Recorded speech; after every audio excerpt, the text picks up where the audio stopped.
quero convidar você a abrir sua Bíblia no livro de Gênesis, no capítulo de número 31. Nós vamos ler apenas um versículo desse capítulo 31, e depois nós vamos para o capítulo 32, e vamos ler 12 versículos dessa passagem. Gênesis 31, versículo 3. Todo mundo aqui sabe, não preciso nem falar, que a minha versão preferida é a NVT. Só um gosto pessoal, não tem nada demais, mas é uma linguagem que eu gosto muito. Diz assim: então o Senhor disse a Jacó: volte para a terra de seu pai e de seu avô, a terra de seus parentes, e eu estarei com você. Agora, Gênesis 32, do verso 1 até o verso 12. Diz assim: quando Jacó seguiu viagem, anjos de Deus vieram encontrar-se com ele. Ao vê-los, Jacó exclamou: este é o acampamento de Deus. Por isso chamou o lugar de Manaim. Então Jacó enviou adiante dele mensageiros a seu irmão Esaú, que vivia na região de Seir, na terra de Edom. Disse-lhes: deem a seguinte mensagem ao meu senhor Esaú: assim diz seu servo Jacó: até o momento estava morando com nosso tio Labão, e agora tenho bois, jumentos, rebanhos de ovelhas e cabras, além de muitos servos e servas. Enviei esses mensageiros para informar meu senhor da minha chegada, na esperança de que me receba amistosamente. Depois de transmitir a mensagem, voltaram a Jacó e lhe disseram: estivemos com seu irmão Esaú, e ele está vindo ao seu encontro com um bando de 400 homens. Quando ouviu a notícia, Jacó ficou apavorado. Dividiu em 2 grupos sua família e seus servos, e também os rebanhos, os bois e os camelos. Pois pensou: se Esaú encontrar um dos grupos e atacá-lo, talvez o outro consiga escapar. Então Jacó orou: ó Deus de meu avô Abraão, e Deus de meu pai Isaque, ó Senhor, tu me disseste: volte para a sua terra natal, para seus parentes, e prometestes: tratarei bem de você. Não sou digno de toda a bondade e fidelidade que tens mostrado a mim, teu servo.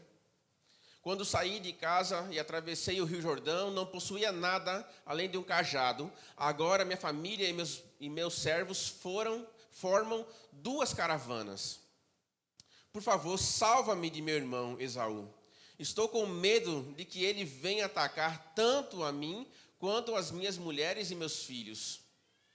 Mas tu prometeste: certamente tratarei bem de você e multiplicarei seus descendentes até que tornem tão numerosos quanto a areia à beira do mar, que não se pode contar. Até aí somente.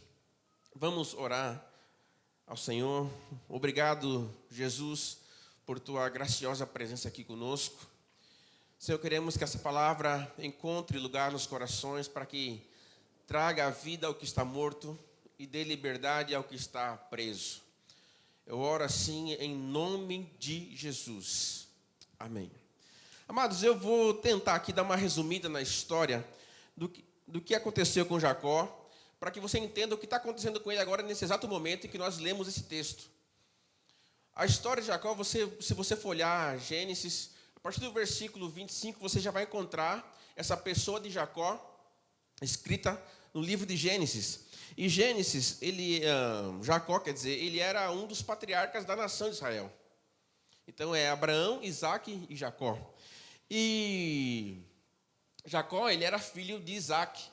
Isaque casou com Rebeca. E não quero estender muito esse trecho para não gastar muito tempo da ministração, mas Rebeca foi uma esposa trazida especialmente para Isaque, então ele casa com ela, mas tinha um porém.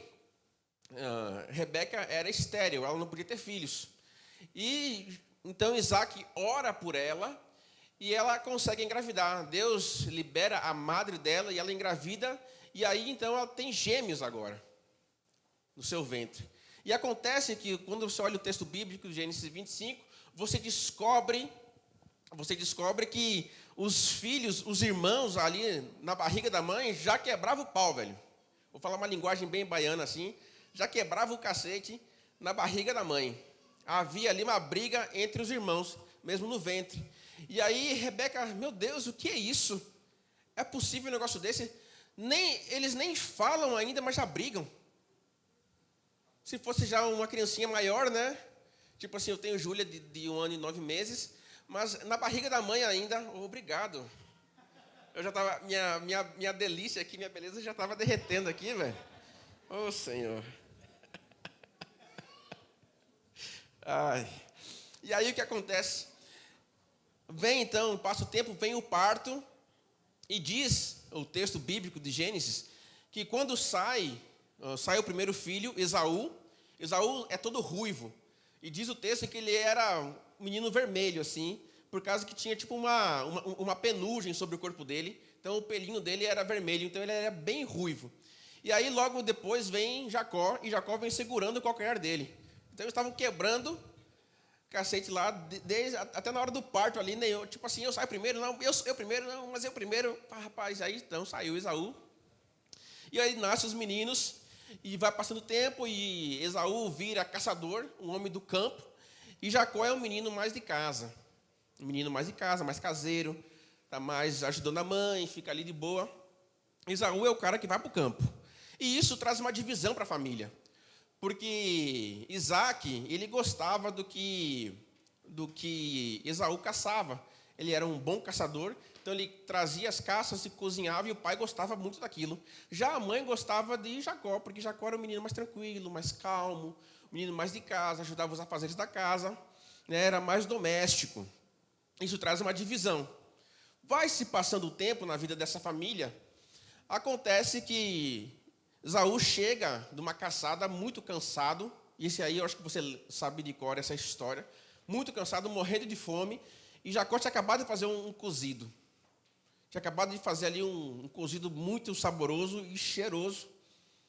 E Esaú, morrendo de fome, fala, rapaz, me dá um pouco disso aí. Assim, nós aqui que temos irmãos, a gente não vai sacanear o irmão. Não é, né? A gente não vai, desculpa a palavra sacanear, mas é uma gíria. Mas para você entender, nós não vamos olhar para o nosso irmão e querer o mal dele. Eu olho para as minhas irmãs, eu tenho 2 irmãs, e eu não quero o mal delas. Eu quero tratá-las bem, cuidar delas. Só que Jacó não pensa assim. Chega lá, Esaú morrendo de fome, e aí ele pede um pouco daquele prato, daquela comida, e Jacó fala assim, ó, eu te dou, mas eu quero uma coisa em troca. Podia ser uma caça, né? Podia ser uma roupa, podia ser um dinheiro, alguma coisa assim. Não, eu quero o teu direito de primogenitura. Porque o direito é sobre você, eu quero para mim. Aí entra o temperamento de Esaú, afoito, faminto, que vive pelos instintos, e fala assim, do que me serve ser primogênito se estou morrendo de fome? Rapaz, quando você entende esse conceito, o que significava ser primogênito, dá vontade de dar um tapa na cara de Esaú. Porque pense você, não era mais fácil ele frita um ovo rapidinho, cara, tá morrendo de fome. Frita um ovo, cara. Pega um pãozinho com manteiga rapidinho, só para matar a fome, e toma banho, depois volta e faz um miojo, que é 3 minutos. Mas não, ele despreza algo santo. Olha que negócio, ele despreza algo santo por causa do estômago. Talvez seja um recado para você. Ele despreza algo santo por causa do instinto. Ele estava com fome, estou com fome e quero comer. Não interessava qual era o preço. Mesmo que fosse santo, não me importa, que eu preciso, eu estou de barriga vazia. Então ele despreza, e o texto fala que ele despreza o direito de primogenitura. Jacó não tem nada a ver com isso, Jacó é esperto, malandro, se aproveitou da oportunidade. Passa-se o tempo, Isaac já está velhinho, já está ficando cego, já não enxerga direito. Ele fala assim, Esaú, é o seguinte, eu estou ficando velho, eu não sei até quando eu vou durar, eu não sei até onde irão os meus dias. Então é o seguinte, vá caçar algo, prepare para mim que eu vou comer e depois eu vou abençoar você. Porque isso acontecia para os primogênitos, receber essa bênção. E aí então, Esaú ouve o pedido do pai e ele vai para o campo caçar. Rebequinha está atrás da porta, ouve a ordem do pai para o filho e chama Jacó. Fala assim: Jacó, vem cá. Olha, tem uma bênção para o seu irmão, mas ela será sua. Então faça o seguinte: vá lá no curral, pegue lá 2 cabritinhos, traz para cá, eu vou cozinhar para você. Tu vai preparar e tu vai entregar para o teu pai, e é você que vai ser abençoado. Jacó: mas minha mãe, que é isso? Pelo amor de Deus, não faz uma coisa dessa. Não, Jacó aproveita a oportunidade. E Jacó, então, ele ouve o conselho da mãe, vai lá, pega os cabritinhos. Rebeca prepara rápido, arruma o cozido, e ele fala assim: mas mãe, como é que eu vou me apresentar para o meu pai? Eu sou muito diferente do meu irmão. Eu depilo meu braço, eu faço a sobrancelha, né? E Esaú é todo peludão, é parrudo, e aí como é que eu faço? Mas, não, fique tranquilo. Mamãe dá jeito para tudo. Não o colo da mãe que cura, o beijinho da mãe que sara. Então, Rebeca sabia as manhas para ajudar Jacó. E foi assim que ela fez. Preparou o cozido e na hora de arrumar o filho, foi lá, pegou o couro do cabrito, enrolou nos braços de Jacó. E Jacó chega lá, diante do pai, apresentando. Como o pai estava cego, ele não tinha as suas capacidades cognitivas de conseguir, assim, ver quem estava ali. Ele falou assim: olha, a voz é de Jacó, mas a pele realmente é de Esaú. Tem um negócio estranho aí. Então você imagina como confundir rapaz, a pele do filho com a pele de cabrito. Realmente, Esaú era casca grossa, velho. E o pai: não, mas a pele realmente é de Esaú. E aí, então, ele come aquele guisado, ele come aquela comida e abençoa Jacó, pensando que é Esaú. E libera a profecia, tudo o que iria acontecer na vida daquele filho. Então, ele recebe a bênção, Jacó recebe a bênção e sai. E ele, então, saiu, e aí chega Esaú logo em seguida. Logo em seguida, ele chega, prepara a comida para o pai, e quando ele chega para o pai, aí: meu pai, acabei de caçar, está aqui a comida. Como assim? Aí, então, Isaac toma um susto. Não, peraí, será que eu estou com Alzheimer? Eu acabei de comer a comida que você trouxe. Não, meu pai, não era eu. Não, mas acabei de comer. Eu estou aqui de barriga cheia, não consigo comer mais nada agora, nem um cafezinho serve. E aí, então, Esaú fica sabendo o que tinha acontecido, que tinha sido o irmão que tinha roubado a sua bênção. E Esaú fica louco, ele implora ao pai para que o pai refizesse a bênção, para que o pai abençoasse ele também, para que o pai repetisse o que fez com Jacó, fizesse com ele. E isso foi uma coisa que me intrigou ao estudar esse texto. Eu conversava com o Nili sobre isso e ele me lembrou uma coisa. Existem 3 coisas na vida que não voltam: a flecha lançada, a palavra pronunciada e a oportunidade perdida. São coisas que não voltam mais. E nem Deus se mete nisso. Porque olha só. Deus poderia ter chamado Isaac e falou: Isaac, você foi enganado. Esaú está certo. Não, mas não foi isso que aconteceu. Foi, cara. Passou. Não volta mais. A palavra do patriarca tinha muito poder. Então, o que o pai declarou, ele não voltava atrás. Então, o pai abençoou. E também depois ele ora por Esaú, mas é uma oração pesada. Você vai ver lá em Gênesis 32, 31, você vai ver assim, que é uma oração: rapaz, olha, você vai carregar um jugo, mas quando você reconhecer isso, você vai ser liberto. E Esaú fica ali morrendo de raiva, ele fica ali morrendo de ódio, ele planeja assim: meu pai está ficando velho, meu pai já está lá descendo a ladeira. Quando meu pai morrer, para não dar desgosto para ele ainda em vida, eu vou acabar com a vida do meu irmão. Eu só vou esperar passar o luto do meu pai e vou acabar com Jacó, de tanta raiva que ele tinha.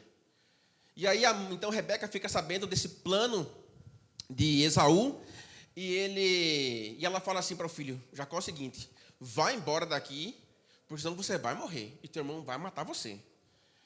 E Jacó, temeroso para não morrer, então acata o conselho da mãe e vai para a casa do tio Labão. Eu não quero tomar tempo falando da história de Jacó na casa de Labão, para não gastar tempo nessa ministração. porque também não é o foco dessa noite. Mas eu queria apenas falar para você qual foi o contexto que Jacó estava vivendo, até chegar em Gênesis 31, que nós acabamos de ler. Passam dessa fuga de Jacó da casa, e agora esse chamado de Deus para retornar, passam-se 20 anos. E aí ele vai casar com Lia e com Raquel, ele é enganado pelo sogro no dia do casamento. O sogro entrega uma e ele queria outra, e depois ele tem que trabalhar mais 7 anos. Ele trabalha 14 anos pelas esposas. E aí ele está trabalhando para o sogro, e aí o salário dele fica sendo modificado várias vezes, e vai passando o tempo, então os cunhados começam a ter problema com ele. E Jacó percebe que já não é mais bem visto, já não é mais um bom cunhado, já não está mais bem na casa do sogro, que era o tio. E aí ele fala assim, olha, Deus já me mandou voltar para casa, eu vou voltar para casa. Só que é aí que eu quero, de fato, entrar na ministração, e eu quero falar ao seu coração. Deus é quem manda Jacó voltar para casa. Mesmo lá tendo os perrengues com a família do sogro ou do tio, foi Deus que disse para ele, olha, é a hora de você voltar para a casa do seu pai, do seu avô, dos seus parentes. E aí, então, nós chegamos em Gênesis 32, e aonde Jacó chega, Jacó fala com suas esposas, vamos embora daqui, vamos voltar para a minha terra, vamos voltar de onde eu nasci, porque Deus está mandando. Só que tem um negócio interessante agora. Não era apenas obedecer a Deus. Não era apenas arrumar as bagagens, arrumar os filhos, as malas, os rebanhos e arrumar em ordem para voltar. Ressuscita algo que estava morto na vida de Jacó. Quando ele fala de voltar para casa, ele tem que encarar o irmão. O seu passado agora brota diante dos seus olhos. Jacó tem uma questão a ser resolvida. Jacó tem uma situação a ser tratada que ele já havia esquecido 20 anos atrás, mas agora está bem vivo na mente dele. Jacó precisa lidar com o seu passado. E olha o que acontece na mente de Jacó. Ele sabe que Deus já falou para ele, prometeu estar com ele, prometeu multiplicar a sua descendência, que estará com ele, mas mesmo assim ele teme encarar o irmão. Mesmo assim, mesmo Deus garantindo que estaria com ele tem medo. E ele olha para a promessa de Deus, mas o mesmo peso da promessa de Deus também tem a promessa do irmão. E Jacó agora ele está diante daquilo e fala, Senhor, eu vou voltar, mas por favor, não permita que o meu irmão me mate no caminho, não permita que ele mate os meus filhos, não permita que ele mate as minhas esposas. Imagina o conflito que há no coração de Jacó naquele exato momento. Talvez nós aqui pensando de forma bem superficial, Deus falou, estou indo. É ou não é? Deus falou, estou indo. Deus mandou, eu vou. Mas aqui o calo apertou. Aqui Jacó, ele vai voltar, mas o medo da morte também está com ele. Ele vai voltar, mas ele sabe que sua cabeça pode ser cortada e seus filhos podem morrer. Ou seus filhos podem ficar órfãos. Ele sabe que Deus vai com ele, mas pode ser que no meio do caminho alguma coisa desastrosa aconteça. E para piorar, aumentar ainda mais a angústia de Jacó, ele manda os mensageiros e eles voltam. Eles não dizem boas coisas para Jacó. Eles falam assim, olha, teu irmão está vindo ao seu encontro. E vem com 400 ainda. Então, na mente de Jacó, já está estabelecido o massacre. Na mente de Jacó já está estabelecido assim, ó, perdi tudo. Já era. Eu não tenho soldado, eu tenho servos, eu tenho vaqueiro, eu tenho aqui tirador de leite, eu tenho aqui cozinheiro, mas não tenho guerreiro. E aí ele pensa assim, ó, eu vou tentar amenizar o estrago. Vou dividir meu grupo em 2, vou botar um mais à frente, porque o segundo pode ser que consiga fugir quando meu irmão atacar. Mas aí tem a oração. A oração que eu já li no verso 9 ao verso 12 do capítulo 32, que ele pede a Deus para que Deus livre ele da morte. E Jacó, então, ele está ali angustiado, e ele divide, então, o grupo, ele apresenta ao grupo como é que seria a caminhada até o encontro de Esaú. Mas há algo poderoso aqui, queridos. Há algo poderoso que eu fiquei encantado com essa história mais uma vez. Jacó, ele não estava contando que Deus já estava nessa jogada. Deus já estava com a solução definida nesse processo. E quando nós lemos o texto de Gênesis 32, fala que à noite, então ele passa o povo vai adiante, ele fica no acampamento sozinho, ele vai lutar com o anjo. E aqui há algo tremendo, gente, aqui há algo poderoso. Aqui há algo poderoso. Olha só o que diz o texto, Gênesis 32, a partir do verso 24. Com isso, Jacó ficou sozinho, então ele botou o povo adiante e ele ficou para trás. Veio então um homem que lutou com ele até o amanhecer. Quando o homem viu que não poderia vencer, tocou a articulação do quadril de Jacó e a deslocou. O homem disse: deixe-me ir, pois está amanhecendo. Jacó, porém, respondeu: não o deixarei ir enquanto não me abençoar. Qual é o seu nome? Perguntou o homem. Jacó. Respondeu ele. O homem então disse: seu nome não será mais Jacó. De agora em diante você se chamará Israel, pois lutou com Deus e com os homens e venceu. Por favor, diga-me qual é o seu nome, disse Jacó. Por que quer saber meu nome? Replicou o homem. E ele abençoou Jacó ali. Jacó chamou aquele lugar de Peniel, pois disse: vi Deus face a face, e no entanto minha vida foi poupada. Amados, Deus não estava interessado em mudar o passado de Jacó. Deus não estava interessado em eliminar Esaú da vida de Jacó. Deus não estava interessado em esfregar na cara de Jacó o que ele havia feito com o irmão 20 anos atrás. Deus sabia o que tinha acontecido, Deus sabia da história de Jacó. Deus sabia todos os passos que Jacó havia dado até chegar aquele dia. Mas Deus não estava interessado em mudar o passado. Deus estava interessado em escrever uma nova história de Jacó. Deus estava interessado em dar a Jacó um novo destino, dar uma nova esperança, cumprir a promessa na vida dele. Deus não estava interessado em voltar no tempo, criar uma fórmula para voltar no tempo, para que Jacó refizesse aquelas ações, refizesse aquelas atitudes, repensasse. Deus estava oferecendo algo muito melhor, uma nova vida para Jacó, a ponto de mudar o seu nome. A ponto de mudar o seu nome. E é isso que Deus quer fazer com você hoje.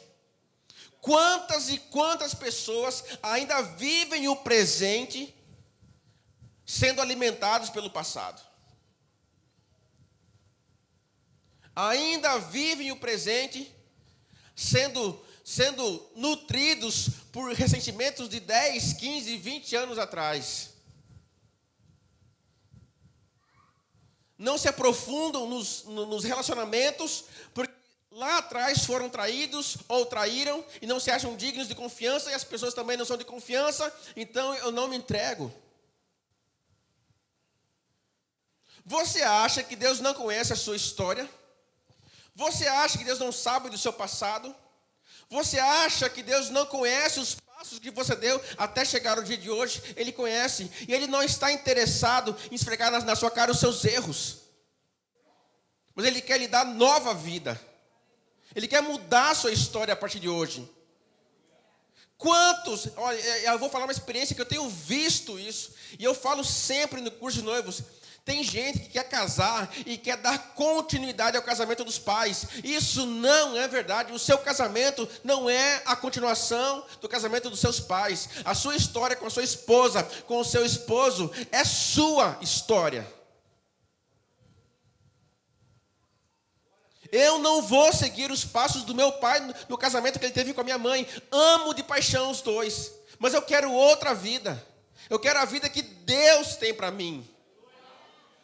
Eu não vou criar as minhas filhas como meu pai me criou. Nada contra. Mas Deus tem algo mais sublime, mais poderoso, mais maravilhoso para que eu crie as minhas filhas. Entende o que eu estou falando? E é isso que Deus ofereceu para Jacó naquela luta.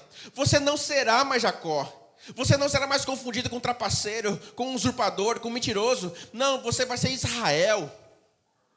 Eu vou abençoar você. E as pessoas que vierem após você serão abençoadas. Eu vou abençoar as famílias que vierem da sua descendência. Deus muda a história de Jacó. E Ele quer mudar a sua história a partir de hoje. Porque foi isso que Ele falou para Jacó naquele dia.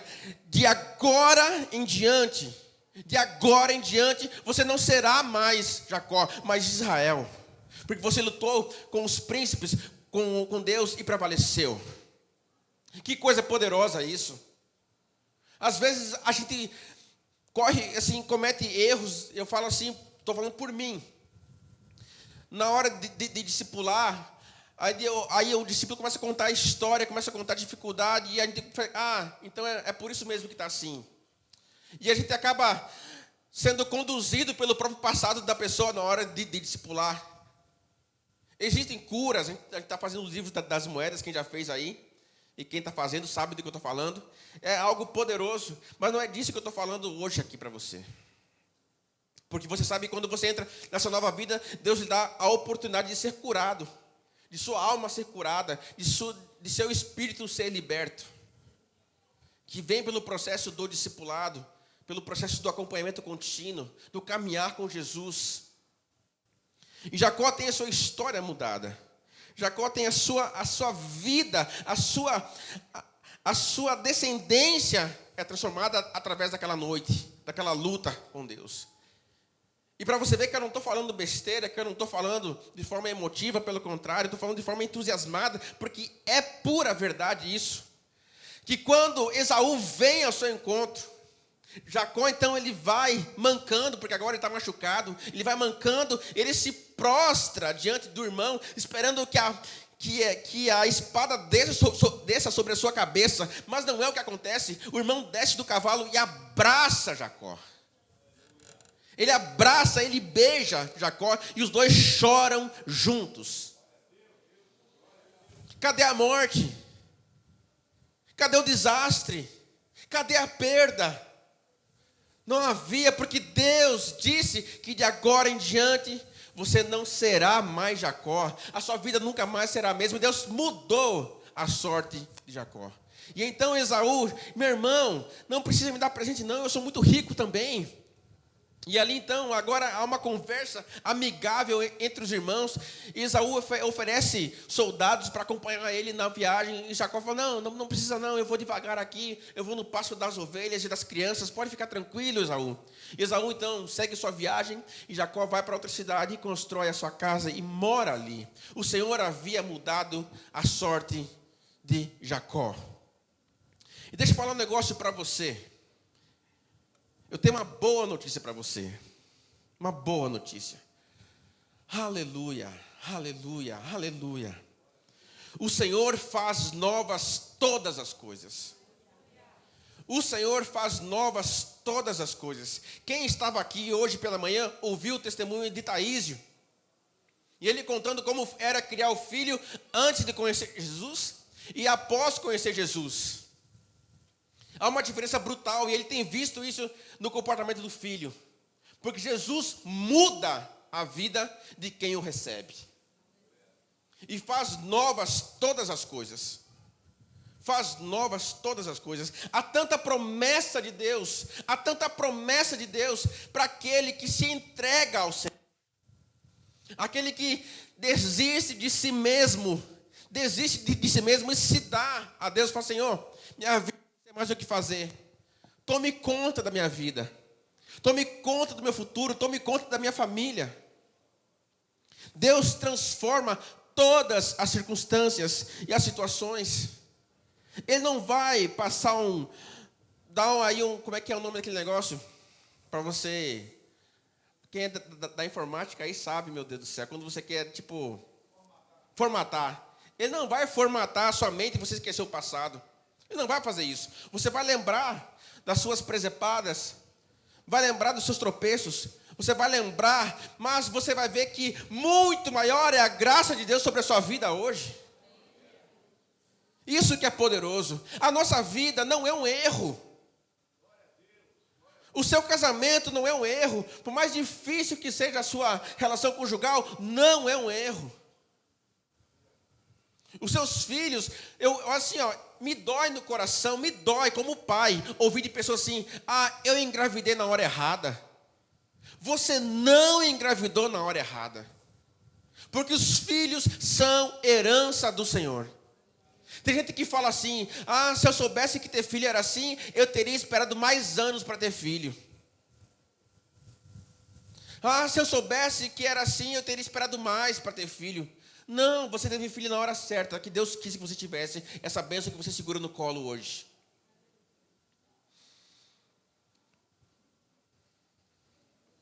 Deus, Ele é especialista em transformar vidas, em mudar histórias. O Senhor tem novidade de vida para a sua vida hoje, querido. Ele pode mudar a sua história hoje, se você quiser. E se você for até Ele. Tiver a coragem de se chegar a Deus.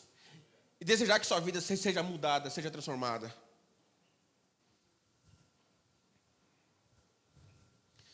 Eu quero ler 2 textos para finalizar, que eu acho lindo. É o Salmo de número 113, verso 5, até o verso 8. Se o violão quiser subir aqui já para fazer um fundo musical, eu agradeço. E o teclado também. E a guitarra e a bateria também. Eu amo essa banda, gente. Eu amo essa banda. Porque eu toco com amigos. Cada um que está aqui, tocando e cantando, são meus amigos. Moram no meu coração. Salmo 113, verso 5. Quem se compara ao Senhor nosso Deus, entronizado nas alturas? Ele se inclina para ver o que acontece no céu e na terra.